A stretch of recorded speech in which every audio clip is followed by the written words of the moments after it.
Today I'm going to share how I fix my stretched out succulents. You can see this Echeveria Afterglow is pretty long, so it stretched out quite a bit after it flowered for me in the beginning of spring. So today I'm just going to cut the top off and reset it in some soil so it can grow nice and compact. It's really easy, and it also relieves a lot of stress that it puts on your succulents because the top is so heavy.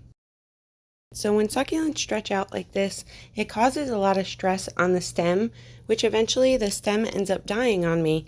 So I noticed if I just cut the tops off and reset them in some soil, that it really helps my succulents to stay healthy and alive.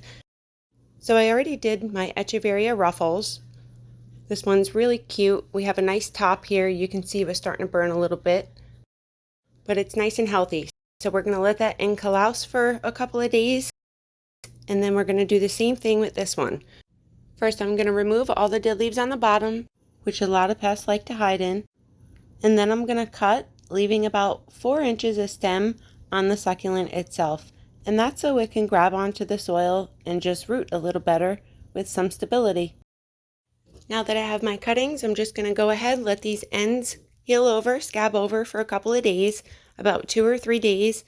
And then we're going to go ahead and plant them in some soil. So let's move on and show you guys how we did that.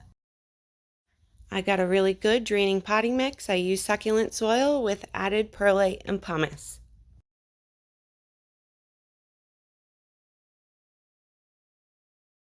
So these stems have been healing over for a few days now. I'd say about 3 or 4 days.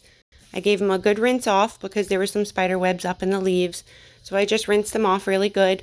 And now we're going to plant them in soil. I just fill my pot all the way to the top, make a little hole. Let me set this in here. Make sure it's nice and straight, nice and even. Press the soil down, and it's good to go. I'm going to wait about a week to water. I'm going to let these guys settle into the new pot. Once they show signs of root development, I'll go ahead and give them a little bit of a drink.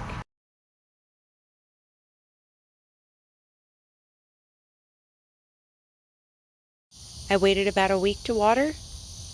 One way you can tell your succulent has rooted is by giving a little bit of a tug. If you tug the top and you feel some tension, you know it started to grow some roots and you can start giving it water. I let the soil dry out in between the waterings and then I go ahead and water again. If you waited a few days in between the waterings and let that soil stay dry, that's totally fine too. Succulents really appreciate a little dry period in between their waterings. Thank you so much for watching, you guys. I really hope you enjoyed this video on how to fix your stretched out succulents.